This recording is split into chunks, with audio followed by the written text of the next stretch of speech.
Hi guys! I-document ko lang tong ano, mga from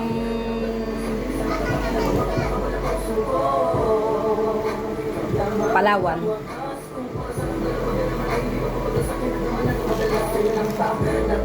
Nasiship na pala nila ang aglaw ng walang anything. Soyless at saka ano. Ayan, fresh naman. Ilan lang yung mga nanilaw, the usual thing. Soyless, wala ring coco peat. Walang kahit ano.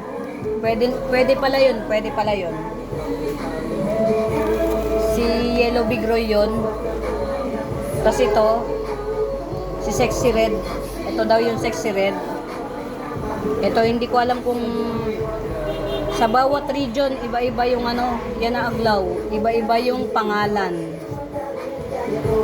And halos magkakaparehas. Tapos yun, minimal lang yung mga ano.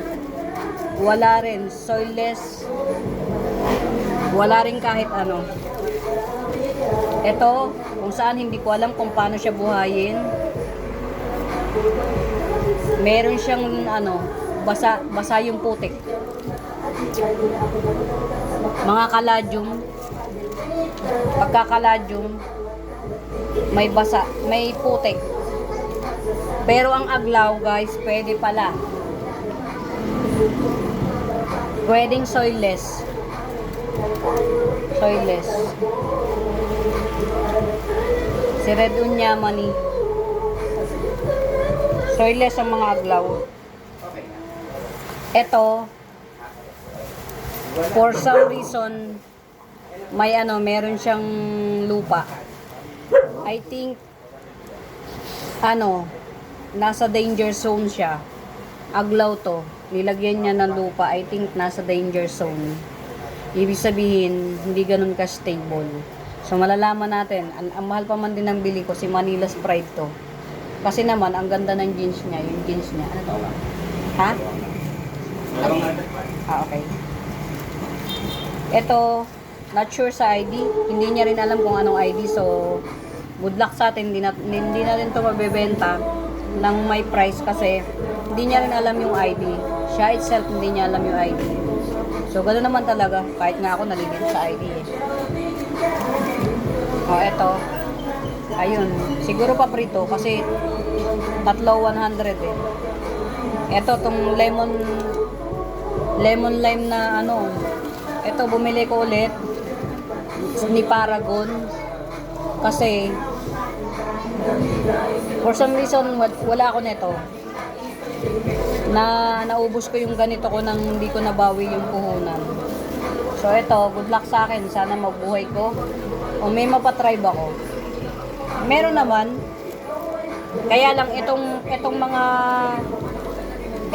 to mga ma'am sir. Hindi, halimbawa ngayon, December. Siguro may magta-tribe dito ano, a month after na matanim, may magta-tribe. Siguro isa, mga ganun. Depende sa panahon.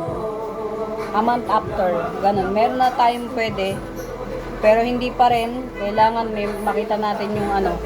Kasi minsan nagtutuloy na nagdadahon, pero bulok ang ilalim. Ganyan kahiwaga ang aglaw. Alam yun na ibang mga nag-aaglaw. Yung alam mo yun maganda yung ibabaw, pero yung roots niya hindi pala healthy. So yan, ito bumili ulit ako ng boxer kasi naubos na si boxer ko. So ayan guys, ang gagawin ko naman, ibababad ko muna siya sa tubig kasi wala eh, soyless, kaya lanta siya. Pero hindi naman totally lanta. So kaya ako dinudocument guys kasi gusto ko rin maalala kung paano doon din ako kumukuha sa mga reseller ng technique kung paano mag-ship. Kasi nag-ship na rin ako ng halaman. LBC. So, pagka pala aglaw, soyless pwede. Pwede pala. Ang mga kaladyum, meron siya lupa at basa. So, yun lang guys. Pagtatanim na ako, ang dami nito. Bye!